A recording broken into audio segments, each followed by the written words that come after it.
کچھ عورتیں ایسی ہوتی ہیں کہ اگر وہ اعتکاف پر بیٹھ بھی جائیں، جتنا بھی قرآن پڑھیں، جتنے بھی نوافل ادا کریں اور جتنی بھی عبادت کریں، اللہ ان کے اعتکاف کو قبول نہیں کرے گا، چاہے وہ کتنی بھی عبادت کریں اور کتنا بھی اللہ کی قربت حاصل کرنے کی کوشش کریں۔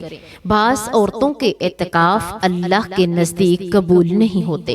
آخر وہ کون سی عورتیں ہیں جن کا اعتکاف قبول نہیں ہوگا؟ یہ وہ خواتین ہیں جنہیں اللہ نے قبولیت نہیں بخشی اور جن کے اعمال میں خلوص کی کمی یا شرعی اصولوں کی پابندی کی کمی ہو، جن کی وجہ سے ان کا اعتکاف مکمل طور پر قبول نہیں ہوتا۔ یہ بات ہر عورت کے لیے یاد رکھنے کے قابل ہے تاکہ وہ اپنے اعتکاف میں خلوص اور شریعت کے مطابق اللہ کی رضا حاصل کر سکے۔ بسم اللہ الرحمن الرحیم۔ السلام علیکم ورحمۃ اللہ وبرکاتہ۔ پیارے ناظرین، عورت کو بھی اللہ تعالیٰ نے شوق اور جذبہ دیا ہے کہ وہ اعتکاف پر بیٹھے، اللہ کی عبادت کرے اور اپنی روح کو پاکیزگی اور سکون سے بھر دے۔ یہ اس کا پورا حق ہے کہ وہ اپنے رب کی رضا حاصل کرے، قرآن کی تلاوت کرے، نوافل ادا کرے اور دل کی گہرائیوں سے دعا کرے۔ اللہ نے عورت کو عبادت کے لیے ہر صلاحیت اور طاقت دی ہے تاکہ وہ بھی مردوں کی طرح اللہ کے قریب ہو سکے اور اپنی روحانی تربیت مکمل کرے۔ یہ شوق اور رغبت عورت کے دل کی خالص محبت اور اللہ کے لیے خلوص کی علامت ہے۔ اللہ تعالیٰ نے عورت کو طاقت بخشی ہے کہ وہ نماز، روزہ، نوافل، قرآن کی تلاوت اور دیگر عبادات میں مشغول ہو اور اللہ کی پسندیدہ بندی بن جائے۔ عورت کی یہ عبادت نہ صرف اس کی روح کو سکون دیتی ہے بلکہ اس کے اعمال کو بھی اللہ کے نزدیک قبول اور عزیز بناتی ہے۔ جو عورت دل سے عبادت کرتی ہے، اللہ اسے اپنی خاص رحمتوں سے نوازتا ہے اور اسے اپنے قریب لاتا ہے۔ یہی وجہ ہے کہ عورت کے لیے عبادت اور اعتکاف ایک عظیم موقع ہے جس سے وہ اللہ کے قرب، مغفرت اور برکتیں حاصل کر سکتی ہے۔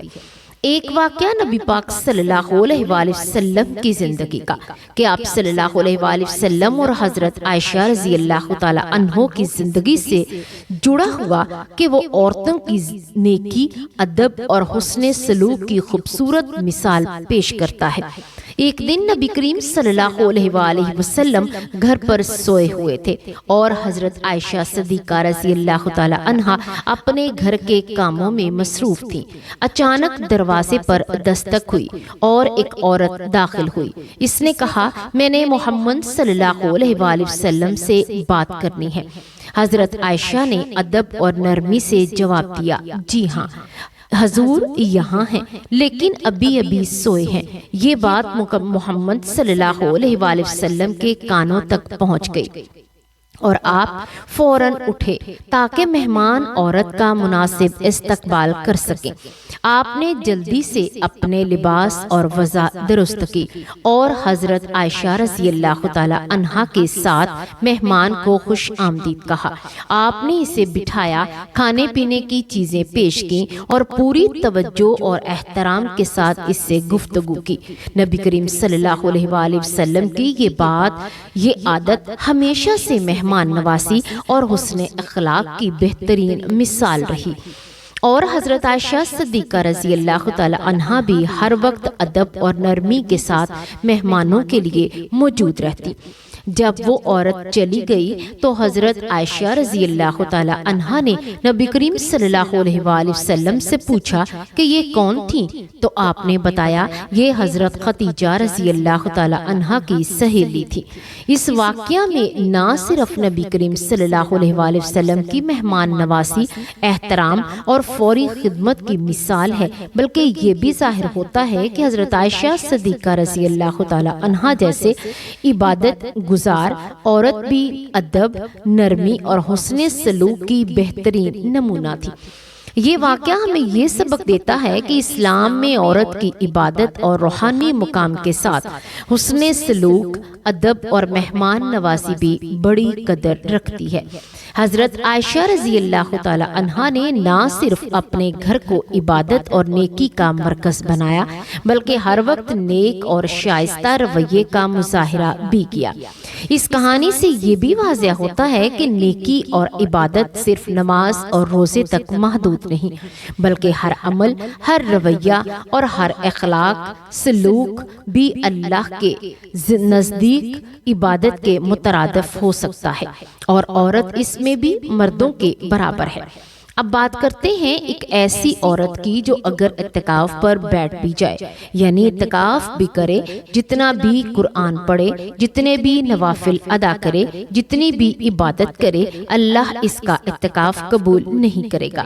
یہ وہ عورت ہے جو اپنے شوہر کی اجازت کے بغیر اعتکاف پر بیٹھے، یعنی شوہر کی اجازت کے بغیر اعتکاف کی کوشش کرے۔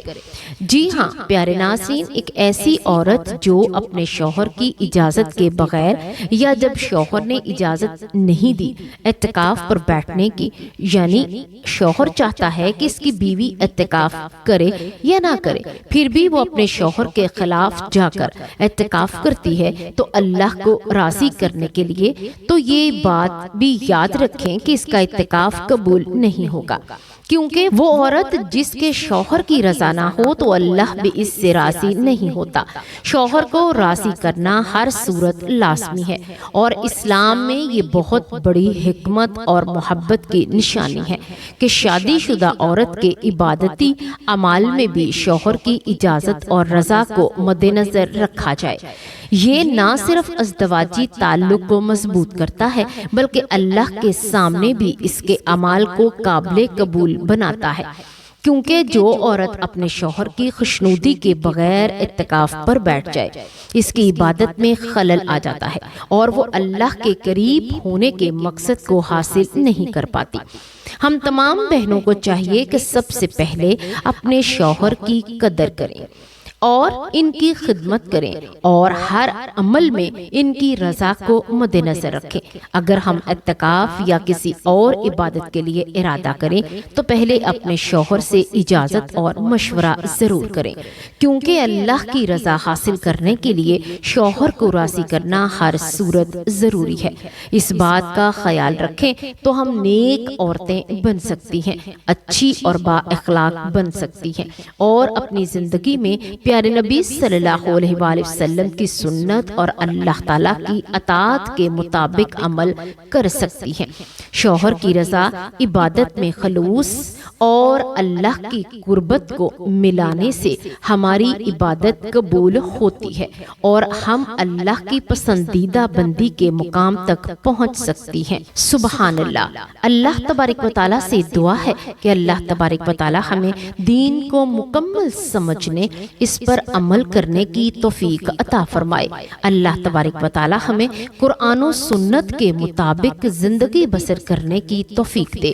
اللہ ہمیں پنجگانہ نمازی بنائے اور ہماری نمازوں میں خشوع و خضوع پیدا فرمائے۔ آمین یا رب العالمین۔